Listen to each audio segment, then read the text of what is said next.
Hello everyone, आज हम इस वीडियो में पढ़ने वाले हैं क्लास 11 की जो आपकी बायोलॉजी बुक है चैप्टर नंबर 9 बायोमोलिक्यूल्स। इस चैप्टर को आज हम आगे कवर करने वाले हैं। इस चैप्टर में बायो मैक्रोमोलिक्यूल्स क्या होते हैं और हम जो है प्रोटीन्स के बारे में जो है जानेंगे। यहाँ पे जो है प्रोटीन्स क्या होते हैं इनके बारे में देखेंगे। तो प्रीवियस वीडियो में हमने जो है न्यूक्लिक एसिड्स के बारे में जो डिस्कस किया था। स्ट्रक्चर मैंने आपको कहा था आने वाले जो आगे टॉपिक है न्यूक्लिक एसिड्स उसमें देखेंगे स्ट्रक्चर्स को। मैंने आपको कुछ इंपॉर्टेंट पॉइंट्स बताए थे। यहाँ पर न्यूक्लियोसाइड्स क्या होते हैं, न्यूक्लियोटाइड्स क्या होते हैं, जब शुगर फॉस्फेट ग्रुप और नाइट्रोजनस बेसिस तीनों होते हैं, जब हमारे पास जो है तीनों होते हैं न्यूक्लियो हम जो उसे क्या कहेंगे, न्यूक्लियोटाइड्स कहेंगे। जब फॉस्फेट हटा देते हैं तो न्यूक्लियोसाइड्स कहेंगे, सिर्फ नाइट्रोजनस बेस और शुगर रह जाते हैं। फिर हमने कुछ जो है टर्म डिस्कस करी थी, adenine, guanine, cytosine, uracil, thymidine. Thymidine ये सारी चीज़ें हमारे पास जो है होती है। हमारे पास थाइमीन हमारे पास जो है ये सारी चीज़ें जो है होती हैं हमारे पास जो है इनमें न्यूक्लिक एसिड्स में। इनसे जो है बना होता है हमारा डीएनए आरएनए। तो इनमें कौन कौन सी चीज़ें किस में प्रेजेंट होती है ये चीज़ें हमने देखी थी। फिर उसके बाद इनको अलग अलग नाम से जानते हैं हम। न्यूक्लियोसाइड में इनको क्या कहेंगे, न्यूक्लियोटाइड्स में इनको क्या कहेंगे। फिर हमने जो है प्राइमरी सेकेंडरी जो है मेटाबोलाइट्स के बारे में देखा। मेटाबोलाइट्स क्या है, प्राइमरी सेकेंडरी क्या है, और ये टेबल मैंने आपको कही थी काफ़ी इंपॉर्टेंट है। आज हम देखते हैं बायो मैक्रोमोलिक्यूल्स जो है क्या होते हैं बायो मैक्रोमोलिक्यूल्स। तो हमने जो ये वाला टॉपिक एक तरह से जो है पढ़ा था। सबसे पहले हमने देखिए आप स्टार्टिंग में ही जो है यहाँ पे पढ़ा था, बट इसमें बीच बीच में एनसीईआरटी में दिया हुआ है। यहाँ पे how to analyse chemical composition में केमिकल कॉम्पोजिशन कैसे एनालाइज करें पिस्टर और मोर्टार के थ्रू। जो हम जो आपका पीस ऑफ लिवर या वेजिटेबल का पीस जो है उसको हम क्रश करेंगे यूजिंग ट्राइक्लोरोएसिटिक एसिड। ये सारा हमने इसमें दो चीज़ें हमें मिली थी। फिल्ट्रेट मिला था जिसे हम कहेंगे एसिड सॉल्युबल पूल जो कि छन के आ जाती है नीचे। रिटर्टेट कहेंगे एसिड इनसॉल्युबल पूल जो कि छन के नहीं आती है। तो इसमें जो छन के आ जाती है उन्हें हम कहेंगे जो है फिल्ट्रेट कहेंगे, जो नहीं आती उन्हें रिटर्नकेट कहेंगे। तो ऐसा क्यों होता है, तो इसके बारे में देखते हैं। उनका नाम क्या, हम जो है क्या नाम होता है उनका, इन चीज़ों के बारे में देखते हैं। तो इसमें हमारे पास क्या आती है, दो टर्म्स आती हैं, मैक्रोमोलिक्यूल्स जिन्हें हम बायो मैक्रोमोलिक्यूल्स भी कहते हैं, और एक माइक्रोमोलिक्यूल्स। माइक्रो मीन स्मॉल, तो मतलब जिनका स्मॉल साइज होगा, जिनका 18 डाल्टन एक जो है यूनिट है इसकी, तो जिससे हम रिप्रेजेंट कर रहे हैं 18 से 1800 डाल्टन तक जिसका साइज होगा हमारे पास, वो आएंगे माइक्रोमोलिक्यूल, जिनका साइज जो है स्मॉल है और वो छन के नीचे आ गए हैं, मतलब फिल्ट्रेट पार्ट में है, फिल्ट्रेट का हिस्सा है माइक्रोमोलिक्यूल्स। और मैक्रोमोलिक्यूल्स या फिर बायो मैक्रोमोलिक्यूल्स एक ही बात है, इनके दो नाम दे दिए हमें। जिनके जो है साइज हमारे पास 10,000 डाल्टन से जो है अबव होता है, ज़्यादा होता है, 10,000 डाल्टन से जो है ज़्यादा होता है, उन्हें हम क्या कहेंगे, उन्हें हम कहेंगे मैक्रोमोलिक्यूल्स या फिर हम जो है बायो मैक्रोमोलिक्यूल्स कहेंगे। तो ये जो है उसका किसका पार्ट होती है, रिटेंटेट का, एसिड इनसॉल्युबल पूल का। ये वाली एसिड सॉल्युबल पूल का होते हैं माइक्रोमोलिक्यूल्स। तो हमने जो है साइज़ के ऊपर जो है इनका डिपेंड है कौन सा क्या आता है कौन सा नहीं आता है, तो उनको हम क्या कहेंगे, इनके बेस जो है इनका जो है हमने नाम रख दिया है। तो हमने अलग अलग चीज़ें जो है सारी चीज़ें मिली थी एंड इनके एग्जांपल्स हमने देखे थे। फिर उसके बाद इसमें एक और आता है, एक्सेप्शन आता है, काफ़ी इंपॉर्टेंट है, लिपिड जो है एक्सेप्शन आता है, काफ़ी इंपॉर्टेंट है, तो ये इस एक्सेप्शन को भी देखने वाले हैं। There is one feature common to all compounds found in the acid soluble pool. They have molecular weight ranging from 18 to around 1800 Dalton's approximately. तो एक कॉमन फीचर है हर एक कंपाउंड में जो कि एसिड सॉल्युबल पूल में पाए जाते हैं, इनसॉल्युबल नहीं, सॉल्युबल पूल में पाए जाते हैं। इनका मोलिकुलर वेट है जो कि 18 से 800 डाल्टन, 18 से 800 तक डाल्टन तक जो है अप्रॉक्सीमेटली इनका साइज जो है होता है। उन्हें हम क्या कहेंगे, मैक्रोमोलिक्यूल्स कहेंगे, जिन एसिड सॉल्युबल पूल कहेंगे, जिनका साइज 18 से 1800 डाल्टन्स होता है। इनसॉल्युबल एसिड इनसॉल्युबल पूल की बात करें तो the acid insoluble fraction has only 4 types of organic compounds. तो इसमें एसिड इनसॉल्युबल में हमारे पास सिर्फ 4 टाइप्स के ऑर्गेनिक कंपाउंड होते हैं, मतलब 4 टाइप्स के सिर्फ ये 4 ही एग्जाम्पल होते हैं इसमें। तो इसको याद रखिएगा, काफ़ी इंपॉर्टेंट है, मैंने आपको बताया भी था जब ये पढ़ा था हमने। That proteins, nucleic acids, polysaccharides and lipids. तो ये 4 चीज़ें जो है इसमें होती हैं एसिड इनसॉल्युबल फ्रैक्शन में जो है होती हैं, proteins, nucleic acids, polysaccharides and lipids. These classes of compounds with the exception of lipids, exception आ गया ना, लिक्विड जो है इसमें एक्सेप्शन है जो है ये, इसमें जो है एक्सेप्शन है हमारे पास, have molecular weight in the range of 10,000 dalton and above. तो एक्सेप्शन के बारे में देखेंगे क्यों एक्सेप्शन है, क्या है इसके बारे में। तो इनका जो मैक्रोमोलिक्यूल्स है जो इनका साइज क्या है, रेंज के क्या है इनकी, 10,000 डाल्टन एंड अबव, 10,000 डाल्टन से जो है अबव इतना या फिर उससे ज़्यादा ही है। For this reason biomolecules that chemical compounds found in living organism are of 2 types. तो इन साइजेस की वजह से ही किसका कौन छन जाता है कौन नहीं छनता, तो ये छनने के ऊपर क्या डिपेंड है, कौन जो फिल्टर हो जाता है छनने, मतलब फिल्टर हो जाता है नहीं होता, किसके ऊपर डिपेंड है, साइज़ के ऊपर डिपेंड है। तो इन 2 टाइप्स के जो है ऊपर ही हमने जो इसका नाम रखा है। One those which have molecular weight less than 1,000 Dalton, 1,000 Dalton से जो है जिसका साइज जो है कम है, वो उन हम क्या कहेंगे, and usually refer to as micromolecules कहेंगे। और सिंपली बायोमोलिक्यूल्स, या फिर सिंपली हम उनको क्या कहेंगे, बायोमोलिक्यूल्स कहेंगे। While those which are found in the acid insoluble fraction, जो एसिड इनसॉल्युबल फ्रैक्शन में पाए जाते हैं, इनसॉल्युबल फ्रैक्शन में, आर कॉल्ड मैक्रोमोलिक्यूल्स, उन्हें हम क्या कहेंगे, मैक्रोमोलिक्यूल्स या फिर बायो मैक्रोमोलिक्यूल्स। सो आई आपको क्लियर हुआ होगा मैक्रोमोलिक्यूल्स क्या है, माइक्रोमोलिक्यूल्स क्या है, साइज कैसा है इनका, इनके बारे में जो है हमने देखा इसमें। अब आते हैं इसमें एक्सेप्शन के बारे में, लिपिड जो है क्या है, तो ये काफ़ी इंपॉर्टेंट है। The molecules in the acid in the insoluble fraction with the exception of lipid, जो ये इसमें नहीं आते इनसॉल्युबल फ्रैक्शन में, लिपिड जो है एक्सेप्शन है, क्यों नहीं आते, आर पॉलीमरिक सब्सटेंसेस, पॉलीमर्स होते हैं आपस में जो जुड़ के जो है रह सकते हैं, ये पॉलीमरिक सब्सटेंसेस है। Then why do lipids whose molecular weight do not exceed 800 dalton come under acid insoluble pool, तो लिपिड्स का क्या होता है, जो है 800, ये जो है एसिड जो है इसके अंदर क्यों आते हैं, एसिड इनसॉल्युबल पूल के अंदर क्यों आते हैं, वैसे तो इनका साइज जो है 1800 से जो है ज़्यादा नहीं होता, तो मतलब 18 से 1800 के बीच में इनका साइज होता है, मतलब ये माइक्रो मॉलिक्यूल्स में है, स्मॉल साइज होता है इनका 18 से 1800 डाल्टन तक। फिर भी हम इनको जो है ऐसा क्यों कहते हैं कि ये जो है एसिड इनसॉल्युबल पूल में जो है आते हैं, कम under acid insoluble fraction, acid that macromolecular fraction, तो हम जो है लिपिड्स को क्या कहते हैं, मैक्रोमोलिकुलर कहते हैं, मैक्रोमोलिकुलर फ्रैक्शन में जो ये आते हैं। बट इनका जो साइज होता है वो 18 से 1800 डाल्टन तक ही होता है, मतलब 1800 डाल्टन से कम होता है इनका साइज। फिर भी हम इनको जो क्या कहते हैं, मैक्रोमोलिकुलर कहते हैं। ऐसा क्यों होता है इसके बारे में जो है देखते हैं। तो ऐसा क्यों होता है, क्योंकि इनमें जो है वेसिकल्स जो है आपस में, जब ये वेसिकल जो है इनको क्रश करते हैं, जब हम उसको क्रश करते हैं कोई भी सेल में, तो इसके सेल मेम्ब्रेन में क्या होगा, वो सेल मेम्ब्रेन जो है इस तरह में जो है हमारे पास जो है सेल मेम्ब्रेन जो है रप्चर होगी, वहाँ पे ब्रोक जो है टूट जाएगी, अलग अलग छोटे छोटे पीसेस में ऐसे जो है टूट जाएगी, जो कि आपस में जो है आ गया, फिर जुड़ के क्या करेंगे, वो एक वेसिकल्स बना लेंगे, जो लिपिड्स आके आपस में जुड़ जाएंगे और वेसिकल्स बना लेंगे, जिसकी वजह से इनका वेट जो है काफ़ी हैवी हो जाएगा, लिपिड्स हो गया तो इनका वेट काफ़ी हैवी हो जाएगा, और ये नीचे जो है नहीं छनेंगे, ऊपर ही रह जाएंगे, इसलिए हम क्या कहेंगे, जो है ऊपर ही रह जाएंगे, फिल्टर नहीं होंगे, इसलिए हम इसको मैक्रोमोलिकुलर फ्रैक्शन में कहेंगे। वैसे ये क्या है, माइक्रोमोलिकुलर जो है डू नॉट एक्सीड 1800 डाल्टन, वैसे इनको क्या कहेंगे, मैक्रोमोलिक्यूल्स में जो है आते हैं, ये एक्सेप्शन है।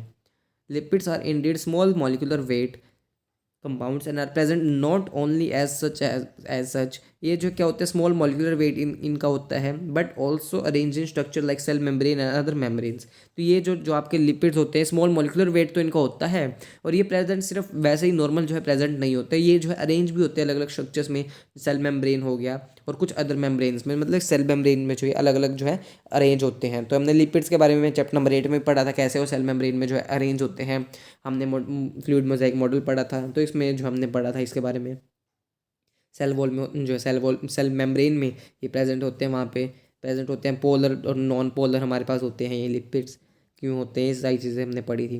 व्हेन वी ग्राइंड टिश्यू, जब वहाँ पे हम ग्राइंड करेंगे टिश्यू को, जो है ग्राइंड करेंगे, उसको पीसेंगे, we are disrupting the cell structure, हम जो है सेल के स्ट्रक्चर को जो खराब कर रहे हैं, तो उसका सेल स्ट्रक्चर तो बिगड़ेगा ही।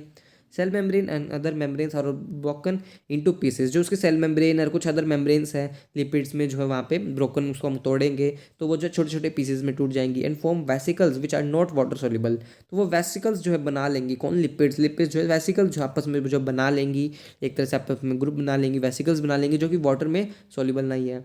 Therefore, these membrane fragments in the form of vesicles get separated along with the acid insoluble fluid, तो ये क्या होता है, इनका वेट ये वेसिकल्स आपस में बना लेती है, जिसकी वजह से इसकी वजह से क्या होता है, ये जो यहाँ पे फिल्टर पेपर हो गया, इसमें जो छन के नहीं आती है, ऊपर ही रह जाती है यहाँ पे जो है लिपिड्स हमारे पास, और जो बाकी जो इनका वेट लो वेट होता है, कम वेट होता है, वो जो है नीचे आ जाती हैं। वैसे तो इनका वेट कम होता है, बट ये एग्रीगेट बना लेती है आपस में, इसलिए हम इनको इनसॉल्युबल पूल में जो है कहते हैं। बट वैसे क्या होते हैं, माइक्रोमोलिक्यूल्स का होते हैं। Therefore, these membrane fragments in the foam vesicles get separated along with the acid insoluble pool, तो इनकी उसके बाद क्या होगा, हमारे पास जो मेम्ब्रेन के जो फ्रैगमेंट्स है ये वेसिकल्स की फॉर्म में है, जो कि अलग हो जाएंगी, और जो एसिड इनसॉल्युबल पूल हमारे पास जो है बना लेंगे, and hence in the macromolecular fraction, तो ये जो है क्या कर लेंगे, फिर मैक्रोमोलिकुलर फ्रैक्शन का हिस्सा जो है बन जाएंगे, एग्रीगेट बनाएंगे, और मैक्रोमोलिकुलर का हिस्सा जो है बन जाएंगे। Lipids are not strictly macromolecule, strictly जो है मैक्रोमोलिक्यूल्स भी नहीं है कि हाँ, मतलब ये मैक्रोमोलिक्यूल्स नहीं है, वैसे तो माइक्रोमोलिक्यूल्स है। एग्रीगेट जब जो है इनकी जो है वैसे तो क्या होंगे, हम वैसे जो है क्रश ना करें तो वैसे क्या होंगे, उससे पहले तो ये माइक्रोमोलिक्यूल्स होंगे, बट क्रश करने के बाद ये एग्रीगेट बना लेंगे आपस में, तो ये क्या बन जाएंगे, मैक्रोमोलिक्यूल्स। तो स्ट्रिक्टली जो है मैक्रोमोलिक्यूल्स नहीं है, वैसे क्या होते हैं, माइक्रोमोलिक्यूल्स होते हैं। तो अब आपको एक्सेप्शन क्लियर हुआ होगा, तो इंपॉर्टेंट है काफ़ी, एज इट इज़ आ सकता है लिपिड्स का एक्सेप्शन, और ये लाइन भी आ सकती है, lipids are not strictly macromolecules, उसमें लिख देंगे माइक्रो, या फिर आर स्ट्रिक्टली मैक्रोमोलिक्यूल्स है, इस तरह से। और यहाँ पे साइड में एक टेबल जो हमारे पास जो है दी हुई है, इसके बारे में भी जो है देखने वाले हैं। ये यहाँ पे एक लाइन है, ये भी काफ़ी इंपॉर्टेंट है। The acid soluble pool represent रफली द साइटोप्लाज्मिक कॉम्पोजिशन। जो एसिड सोल्यूबल पूल होता है वो मेनली क्या रिप्रेजेंट करता है, साइटोप्लाज्म की क्या कॉम्पोजिशन है उसको जो रिप्रेजेंट करता है। The macromolecules from cytoplasm organelles become the insoluble fraction. जो उसके बाद जो मैक्रोमोलिक्यूल्स साइटोप्लाज्म से जो है मैक्रोमोलिक्यूल्स और ऑर्गेनेलिस जो उसमें प्रेजेंट होती है, काफ़ी इंपॉर्टेंट है भी, वो किस केस होती है, जो हमारे पास become the acid insoluble fraction जो है हमारे पास वो होती हैं। Together they represent the entire chemical composition of living organisms और टिश्यूज़। तो ये इन सबको जो है मिला के हम जो साइटोप्लाज्म को, ऑर्गेनेलिस को, उसको मिला के तो इनको हम क्या कहेंगे, ये पूरा कॉम्पोजिशन बनाती है, लिविंग टिश्यू का पूरा केमिकल कॉम्पोजिशन बनाती है हमारे पास। इनमें सारी चीज़ें हमारे पास जो है प्रेजेंट होती हैं। जो भी हमारे पास प्रोटीन्स, लिपिड्स ये जो होती है, सारी चीज़ें इसमें ही प्रेजेंट होती है। In summary, if we represent the chemical composition of living tissues from abundance point of view and arrange them class-wise, we observe that water is the most abundant chemical in living organisms. तो इन summary की बात करें हम, जो कोई भी chemical composition के through जो पूरा केमिकल कॉम्पोजिशन की बात करें, लिविंग के टिश्यू की बात करें, उसमें सेल्स का जो कॉम्पोजिशन है, पूरा कॉम्पोजिशन, तो हम उसके जो है अरेंज अच्छी तरह से अरेंज करें, कितना परसेंटेज किस चीज़ का कितना परसेंटेज प्रेजेंट होता है, वो proteins, carbohydrate, lipids, nucleic acids, ions, water, से इन सारी चीज़ों का कितना परसेंटेज जो है प्रेजेंट होता है हमारे पास। तो उसको हम देखें, तो उसके अकॉर्डिंग हम देखें तो वाटर सबसे मोस्ट अबेंडेंट केमिकल होता है लिविंग ऑर्गेनिजम्स में। तो सबसे ज़्यादा हमारे पास जो है वाटर ही पाया जाता है पूरे जो है लिविंग ऑर्गेनिज्म में, जो पूरे केमिकल में, मतलब हमारे पास जो है केमिकल में क्या पाया जाता है, मोस्ट अबेंडेंट जो है केमिकल होता है हमारे पास वाटर ही होता है लिविंग ऑर्गेनिज्म में, जो हमारे पास टिश्यूज में पाया जाता है। तो इसमें हमारे पास जो टेबल 9.4 है, जो कि काफ़ी इंपॉर्टेंट है हमारे पास, ये टेबल 9.4 है। Average composition of cells. Cells में हमें जो है एवरेज कॉम्पोजिशन हमें जो है बताया हुआ है, सेल्स की क्या एवरेज जो है इसमें कॉम्पोजिशन है। तो ये काफ़ी इंपॉर्टेंट है। इसको भी जो ऑर्डर में एक तरह से आपको रेंज जो है अभी लिख लीजिएगा ऑर्डर में। पहले क्या होगा, वाटर होगा, फिर उसके बाद हम क्या देख पा रहे हैं, प्रोटीन्स होंगे, उसके बाद सबसे ज़्यादा वाटर सबसे ज़्यादा प्रेजेंट है 70 to 90%, उसके बाद प्रोटीन्स प्रेजेंट है 10 to 15%, उसके बाद हमारे पास जो है न्यूक्लिक एसिड्स प्रेजेंट है, उसके बाद हमारे पास कार्बोहाइड्रेट्स प्रेजेंट है, फिर उसके बाद हमारे पास जो है लिपिड्स प्रेजेंट है। तो ये पूरा तरह से जो है यहाँ पे अरेंजमेंट है। फिर उसके बाद हमारे पास आयन प्रेजेंट है। तो पूरा जो ऑर्डर है हाई, सबसे ज़्यादा से लेके सबसे कम तक हमारे पास जो है आयन्स का होता है सबसे कम। तो वाटर 70 to 90% जो है पूरा लेता है हमारा सेल का हिस्सा, और ये फिर लास्ट में आयन सबसे कम लेता है 1%। तो ये ऑर्डर भी काफ़ी इंपॉर्टेंट है। तो हमने टेबल जो है देख ली है, ये हमने इसके बाद एक्सेप्शन जो है डिस्कस करा लिपिड्स के बारे में। आगे हम देखते हैं, हम जो है प्रोटीन्स के बारे में देखते हैं। प्रोटीन जो है क्या होते हैं, इनके बारे में जो है देखते हैं प्रोटीन्स। तो इसमें हमारे पास जो है पेप्टाइड जो है बॉन्ड्स बनते हैं हमारे पास, जो है यहाँ पे पेप्टाइड बॉन्ड्स बनते हैं। वाटर का मैंने आपको बताया था, वाटर का लॉस करते हैं तो वो जो है पेप्टाइड बॉन्ड बनाते हैं हमारे पास। कौन, हमारे पास प्रोटीन जो है पेप्टाइड बॉन्ड बनाते हैं जब हम वाटर का लॉस पड़े जो है करते हैं। तो और आगे इसके बारे में, प्रोटीन्स के बारे में अलग अलग होते हैं, प्राइमरी, सेकेंडरी, टर्शरी, क्वांटरनरी, अलग अलग स्ट्रक्चर्स होते हैं। इनके बारे में आगे टॉपिक दिया उसमें बात करेंगे। अभी हम थोड़ा सा नॉर्मल जो है प्रोटीन्स के बारे में बात करते हैं। पेप्टाइड बॉन्ड्स के बारे में भी आगे हम देखेंगे ये कैसे बनता है। तो ये जो भी बॉन्ड बनता है वो वाटर के लॉस से बनता है। जब वाटर का जो हम लॉस करेंगे तो उससे बनता है कोई पेप्टाइड बॉन्ड, मैंने आपको बताया भी था। तो जब हमने जो है लिपिड्स पढ़ा था। प्रोटीन्स आर पॉलीपेप्टाइड्स होते हैं। पॉलीपेप्टाइड होते हैं, ये हीट्रोपॉलीमर होते हैं, मतलब अलग अलग यूनिट्स से जो है जुड़ सकते हैं ये। और ये अमीनो एसिड्स के पॉलीमर होते हैं, पॉलीमर और अमीनो एसिड्स। जब कई सारे अमीनो एसिड्स कई सारे जो है जुड़ जाते हैं आपस में, तो ये क्या बनाते हैं हमारे पास, जो है प्रोटीन बनाते हैं हमारे पास। जब कई सारे अमीनो एसिड्स जुड़ते हैं, प्रोटीन्स बनाते हैं। प्रोटीन्स आर पॉलीपेप्टाइड्स होते हैं, पेप्टाइड बॉन्ड से जो है जुड़े होते हैं। कई सारे पेप्टाइड बॉन्ड से जब ये जुड़े होते हैं, हम क्या कहते हैं, पॉलीपेप्टाइड्स जो है कहते हैं। They are linear chains of amino acids linked by the peptide bond. तो लीनियर चेन इस तरह से, लीनियर चेन इस तरह से, स्ट्रेट चेन यहाँ पे जो है होती है, इनकी अमीनो एसिड जो है जुड़े होते हैं। और ये किस बॉन्ड के थ्रू, जो इनके बीच में जो बॉन्ड होता है उसे हम क्या कहते हैं, पेप्टाइड बॉन्ड जो है कहते हैं। पेप्टाइड बॉन्ड, और वो कैसे बनता है, वाटर के जो है लॉस से जो है यहाँ पे बनता है। और ये पूरा क्या हो गया हमारे पास, जो है प्रोटीन हो गया, जो है ये क्या होते हैं, पॉलीपेप्टाइड होते हैं, जो है यहाँ पे अमीनो एसिड के जो है लॉन्ग चेन्स होती हैं, जब ये आपस में जो जुड़ते हैं सारे, किससे जुड़े होते हैं, पेप्टाइड बॉन्ड से। आगे जो है दिखाया हुआ है हमें, इस जो है फिगर 9.3 में दिखाया हुआ है। यहाँ पे देखिए, ये रहा पॉलीपेप्टाइड यहाँ पे दिखाया हुआ है। तो इससे जो आपस में बॉन्ड से जो है जुड़े होते हैं ये। तो आगे इस वाले टॉपिक में हम अलग अलग स्ट्रक्चर्स की भी जो है बात करने वाले हैं। तो यहाँ पे हमारे पास जो है अमीनो एसिड्स के बारे में थोड़ा सा बताया हुआ है कि अलग अलग असेंशियल होते हैं, नॉन असेंशियल अमीनो एसिड्स होते हैं। असेंशियल कौन से होते हैं? जो हमें बाहर से होते हैं, हमारी बॉडी में जो है सिंथेसाइज नहीं होते। असेंशियल होते हैं और एक नॉन असेंशियल। तो नॉन असेंशियल क्यों कहा हमने? क्योंकि ये हमारी बॉडी में सिंथेसाइज होते हैं ऑलरेडी, तो हमारी बॉडी में सिंथेसाइज होते हैं, ये हमारी बॉडी में सिंथेसाइज होते हैं और हमें बाहर से जो है इनकी ज़रूरत नहीं है। बट एसेंशियल वो होते हैं जो हमारी बॉडी में सिंथेसाइज नहीं होते, हमें बाहर से जो है लेने की ज़रूरत होती है। यहाँ पे इसकी जो है बात करी गई है। Each protein is a polymer of amino acid. Polymer of amino acid है ये, कई सारे जो है आपस में अमीनो एसिड जुड़ते हैं, वो क्या बनाते हैं? Protein. As there are 20 types of amino acids, 20 types के होते हैं हमारे पास अमीनो एसिड्स। हमने बात भी करी थी पहले जब हमने अमीनो एसिड्स पढ़ा था। एलेनिन हो गया, सिस्टीन हो गया, प्रोलीन हो गया, ट्रिप्टोफैन हो गया, लाइसिन हो गया, इन सारी चीज़ों की हमने जो बात जो है करी थी।